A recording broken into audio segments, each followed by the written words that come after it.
নমস্কার বন্ধুরা, রিবা রান্নাঘরে আপনাদের সকলকে স্বাগত। তো বন্ধুরা, আজকে আমি রান্নাঘরের দারুণ একটা রেসিপি আপনাদের সাথে শেয়ার করবো। তো এখানে দেখতে পাচ্ছেন আমি অনেকটাই লাউ কেটে নিয়েছি। তো এই লাউ দিয়ে বানাতে যাব লাউয়ের পায়েস।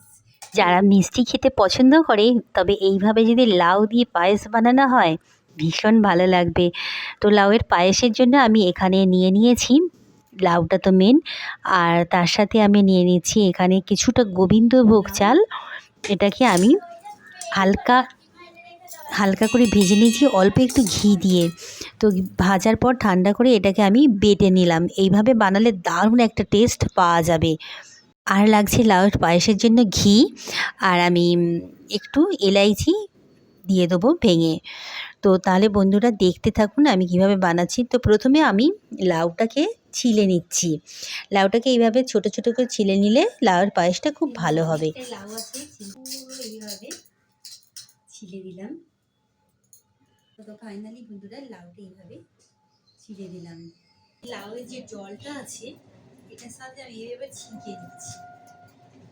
লাউয়ের জলটা কিন্তু ফেলে দেবো না, এই লাউয়ের জলে খুব উপকার, এটাও আমি এই পায়েসের মধ্যে দিয়ে দেবো। ঘি দিয়ে দিলাম, এলাইচিটা দিয়ে দিলাম।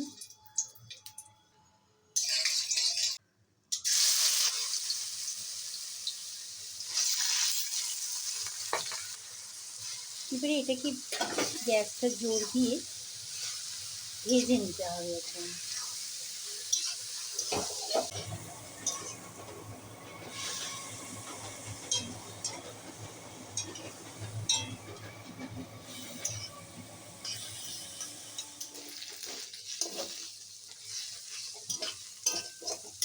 দেখুন বন্ধুরা, লাউটা একদম দারুণভাবে ভাজা হয়ে গেছে। কত সুন্দর ভাজা হয়ে গেছে। যতটা জলটা এইটার মধ্যে দিয়ে দেবো।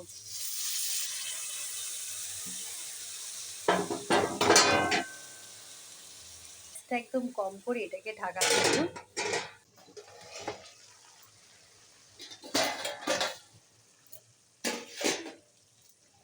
দেখুন বন্ধুরা, কত সুন্দর হয়ে গেছে, সেদ্ধ হয়ে গেছে একদম। চাল বাটাটা দিয়ে দিচ্ছি।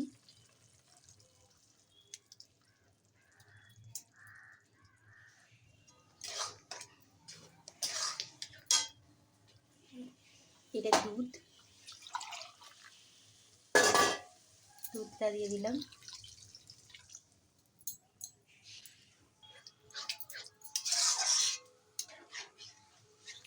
এবারে এটাকে আরো 5 মিনিট ধরে বানাতে হবে।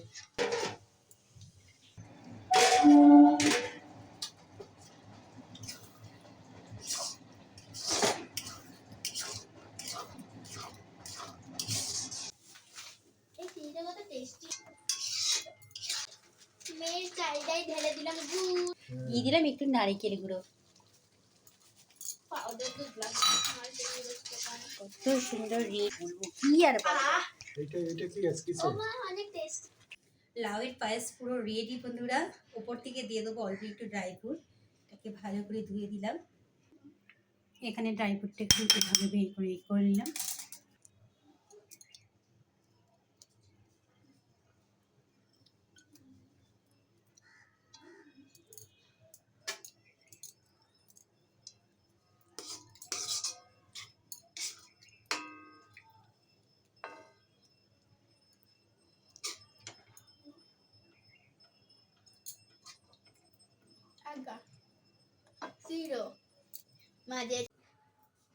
একদম গরম গরম লাউয়ের পায়েস। অম্বিকা সারপ্রাইজ। ওয়াও, লাউয়ের পায়েস। থ্যাংক ইউ মা। কিরকম দেখি বলো কিরকম হয়েছে।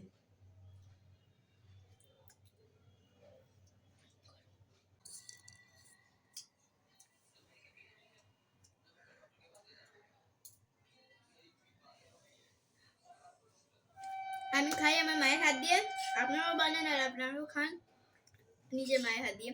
Bye bye.